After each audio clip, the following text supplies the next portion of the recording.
सफर पे जहां एडवेंचर का मतलब है जिंदगी को पूरी तरह से जीना। अगर तुम भी कभी सपने में डेजर्ट, माउंटेन्स और सी का सफर कर चुके हो तो ये जर्नी तुम्हारे लिए है। इमेजिन करो धूप में तपते हुए डेजर्ट जहां दूर तक सिर्फ रेड ही रेड दिख रही है। ऐसे में सर्वाइवल के लिए क्या करोगे? या फिर हिमालयास की ऊंची चोटियों पे जहां हवा भी सांस लेने से पहले इजाजत मांगती है। दोस्तों, ये दुनिया बेशुमार सीक्रेट्स और कहानियों से भरी पड़ी है और आज हम उन्हीं सीक्रेट्स को अनलॉक करेंगे।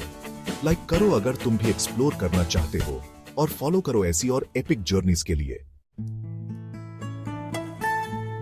दोस्तों, डेजर्ट में सर्वाइवल के लिए नोमैड्स के पास एक सीक्रेट वेपन होता है, मिट्टी। हाँ, आपने सही सुना, जंगलों और रेगिस्तानों के सफर में नोमैड्स अपने कब्जों पे मिट्टी लगाते हैं। अब सोच रहे होंगे क्यों?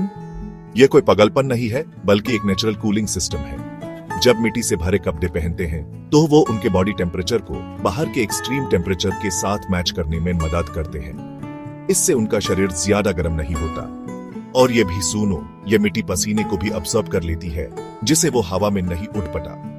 डेजर्ट में पानी की कमी तो आप जानते ही हैं, तो ये टेक्निक डिहाइड्रेशन से बचने में भी मदद करती है।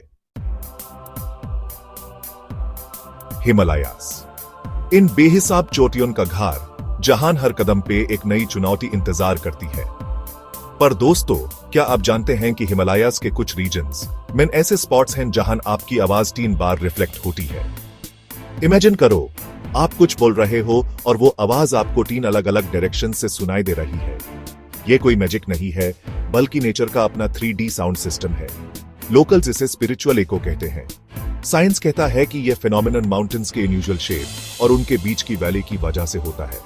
पर दोस्तों, जब आप वहां होते हो तो यह एक मैजिकल एक्सपीरियंस से कम नहीं लगता। चैप्टर 3, समुंदर। यह भी इंतहा पानी का समंदर जहां सदियों से एक्सप्लोरर्स नया रास्ता ढूंढते रहे हैं। आज हम एंशिएंट सेलर्स की बात करेंगे, जिनके पास ना तो कंपास था न जीपीएस। तो फिर वो डायरेक्शन कैसे पता लगाते थे? रात को तो वो स्टार से डायरेक्शन गेस कर सकते थे, लेकिन दिन में दोस्तों, ये एंशिएंट सेलर समुंदर की लहरों को रीड करना जानते थे। लहरों की डायरेक्शन और उनके कलर से वो काफी कुछ समझ जाते थे। समुंदर का रंग भी उनके लिए एक कोड की तरह था। डीप ब्लू कलर का मतलब था डीप ओशन, जबकि हल्के कलर का मतलब था लैंड पास है। यह नॉलेज उनके सर्वाइवल के लिए बहुत इंपॉर्टेंट था। चैप्टर 4, कभी किसी लॉन्ग जर्नी पे गए हो और वापसी का सफर थोड़ा छोटा लगा? दोस्तों, ये कोई इमेजिनेशन नहीं है, बल्कि साइंस है। रिसर्च कहता है कि जब हम किसी नए एडवेंचर से वापस आते हैं तो रिटर्न ट्रिप हमेशा छोटी लगती है। इसकी वजह है हमारा ब्रेन। जब हम पहली बार किसी रूट से गुजरते हैं तो हमारा ब्रेन हर चीज को डिटेल में स्टोर करता है, लेकिन जब हम वही रूट वापस आते हैं तो वो रूट पहले से ही फेमिलियर होता है। इस फेमिलियरिटी की वजह से हमारा ब्रेन टाइम को अलग तरह से परसीव करता है और हमें लगता है कि जर्नी जल्दी खत्म हो गई।